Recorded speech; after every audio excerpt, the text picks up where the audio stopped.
क्या समझते हैं आप? किसी आदमी को प्रमोट कर करके पंजाब का इलेक्शन आप लड़ना चाहते हैं, लड़िए शौक से, हमें कोई लेना देना नहीं है, मगर इस आंदोलन का फैसला यहां होगा। हमारी मांग जो पहले थी आज भी वही है, तीनों कानून वापिस, एमएसपी के ऊपर खरीद की गारंटी का कानून चाहिए।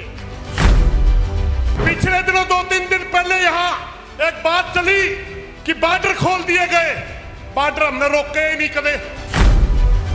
रही खोलने की बात, जब तक हमारी मांग नहीं मानी जाती एक भी तंबू नहीं हटेगा, एक भी तंबू। एक माहौल बना दिया जाता है, चलो दिल्ली, हाँ दिल्ली जाएंगे, मगर ये तो 10 किलोमीटर तक के बॉर्डर पे हमने तंबू ला रखे, ना उखाड़ दिया, आगा हमारे कोई लाकड़ ना दे, कौन सा खत्म गया आंदोलन। जब तक संयुक्त मोर्चा के अंदर एजेंडा रख करके सारी बातें पास नहीं हो जाती तो ये आंदोलन संपन्न नहीं होगा, ये याद रखना भारत सरकार। बहुत ही आदरणीय समस्त भारतवर्ष से आए किसान साथियों, भाई ने थोड़ी ज्यादा तारीफ कर दी, मैं इस लायक नहीं हूं। वैसे छोटा भाई है, कोई नहीं, 2 बात बोल गया तो कोई दिक्कत नहीं। मैं थोड़ा बीमार चल रहा था इसलिए थोड़ा टाइम पहला मांगू था, नहीं बोला नहीं मैं 2 बात कहूंगा। साथियों, मेरा आज स्टेज पे आने का एक विशेष मकसद है। मैं 2-3 दिन पहले भी बोल के गया था, ये आंदोलन किसानों का है, किसान लड़ रहे हैं, किसानों की मांगों पर है। मगर एक भाई फैसला सुनाने लग रहा पंजाब में बैठ कर, यह आंदोलन किसी राजनीतिक नेता का आंदोलन नहीं है और इसका फैसला कोई राजनीतिक नेता नहीं कर सकता। अगर कोई भाई ये समझे कि घोषणा हो जाएगी कहीं से और कोई दूर तक बैठा उसको यस कर देगा, भूल जाए। हमारा फैसला हम करेंगे, लड़ाई हम लड़ रहे हैं। हमारी मांग जो पहले थी आज भी वही है, तीनों कानून वापिस, एमएसपी के ऊपर खरीद की गारंटी का कानून चाहिए। क्या समझते हैं आप? किसी आदमी को प्रमोट कर करके पंजाब का इलेक्शन आप लड़ना चाहते हैं, लड़िए शौक से, हमें कोई लेना देना नहीं है, मगर इस आंदोलन का फैसला यहां होगा।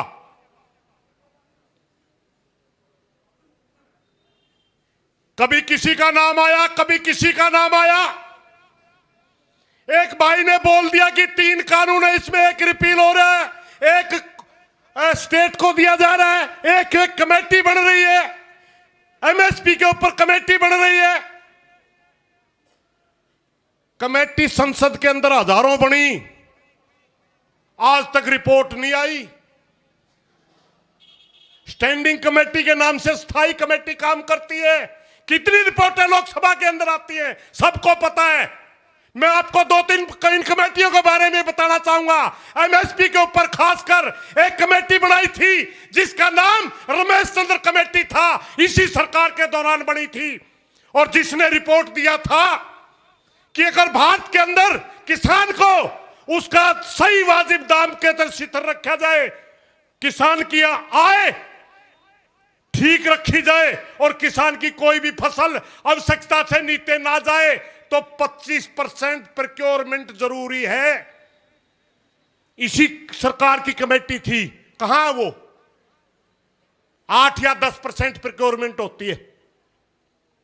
एक कमेटी बनाई गई थी जिसका को आधार बना करके हमारे को मारा गया।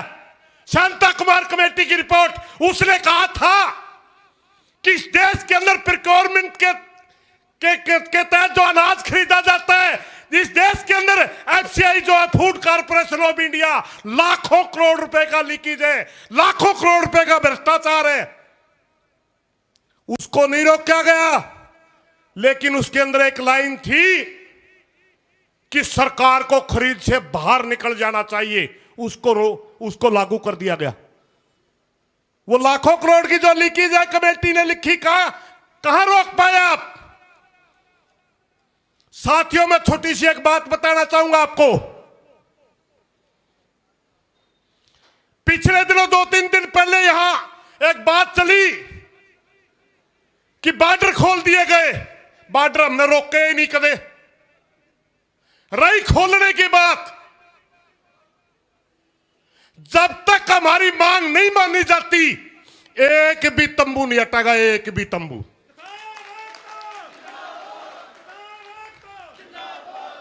हमारे को मूर्ख समझते हैं। किसी शाना आदमी ने कहा था, जब तक आगे वाला पैर मजबूती से ना टिक जाए पीछे वाला पैर कभी उठाना ना चाहिए।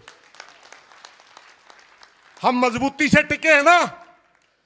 एक माहौल बना दिया जाता है, चलो दिल्ली, हां दिल्ली जाएंगे, हां हम दबाव बढ़ाएंगे, मगर ये तो 10 किलोमीटर तक के बॉर्डर पे हमने तंबू ला रखे, ना उखाड़ दिया, आगा हमारे कोई लागण ना दे। कौन सा खाते में गया आंदोलन? बेवकूफी नहीं करेंगे। हर चीज को सोच समझ के बात करी जाएगी। किसी नेता की बपोती नहीं है आंदोलन, किसी एक नेता के बस की बात भी नहीं है।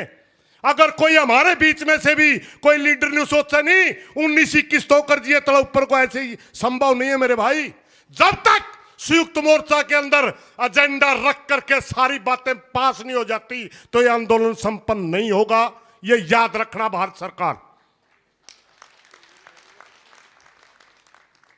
सीआईडी सिक्योरिटी के भाई कई दिन से हमारे नेताओं के अंदर फूट डालने की कोशिश कर रहे हैं। किसी नेता का कह देते फलाने नेता का बयान आया था, किसी का कहते उसका बयान आया था। किसी का बयान आया हो ना आया हो, एक भाई कह रहा था कि एक नेता ने बयान दे दिया दिवाली से पहले आप घर जाएंगे, हम तो यहां बैठे, दिवाली से पहले का दिन तो आज है, कल तो दिवाली शुरू होगी। बताइए क्या ले रहे आप? अगर हमारी मांग भी मान ली जाती है तब भी आंदोलन हफ्तों तक रहेगा।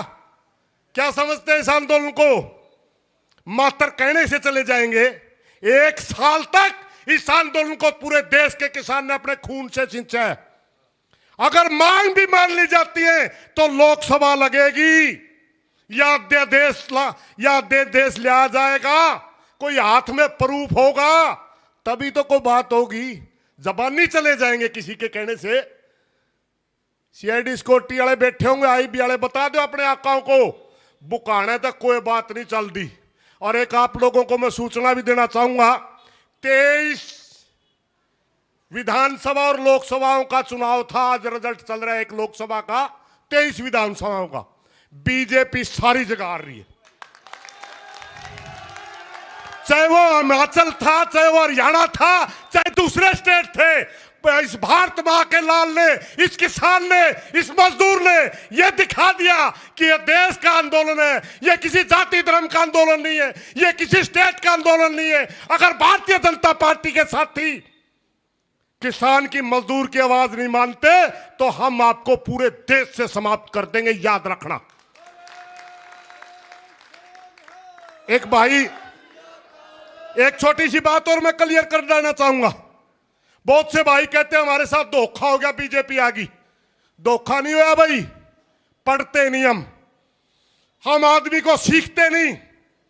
1940 और 42 में गोवालकर ने किताब लिखी थी, उसके अंदर साफ साफ लिखा गया था, उसके अंदर साफ साफ लिखा गया था, हिटलर की बड़ाई की गई थी कि आप जिस तरह जर्मनी के अंदर मिनोरिटी को ट्रीटमेंट दी गई, बहुत हम उसकी सराहना करते हैं। हिंदू राष्ट्र का जिक्र किया गया था, देश को जातियों में बांटने का जिक्र किया गया था, और इस देश के अंदर पूंजीवाद का भी जिक्र किया गया था। हम पढ़ते ही नहीं, कहते धोखा हो गया। धोखा नहीं हुआ भाई, पहले लिख रखा था इन्होंने पहले बता रखा था कि अगर हमारा शासन आएगा तो हम एक जाति और धर्म की बात करेंगे। इन्होंने पहले बता रखा था अगर इस देश के अंदर हमारा शासन आएगा तो हम इस देश को पूंजीपतियों के हाथ में बेचेंगे। इसलिए धोखा नहीं था साथियों। मगर अब भी मैं प्रार्थना करना चाहूंगा बुद्धिजीवी वर्ग से, पढ़े लिखे साथियों से, कि आज भी समझ जाना बहुत जरूरी है। अगर हम जाति और धर्म में बटे रहे, जब इस देश के अंदर कोई कानून लाया जाता है कि मजदूर को मारने का, उसका नाम रखा जाता है श्रम सुधार, और अगर किसान को मारने का कानून लाया जाता है उसको कहा जाता है कृषि सुधार। तो साथियों, मैं ज्यादा लंबा बोल गया, इसलिए माफी चाहूंगा। मैं तो सिर्फ दो एक बात कहना आया था, अंधेरे में राखण की कोई नेता ना तो कोशिश करे और ना ही कोई राजनेता हमने बेवकूफ समझे।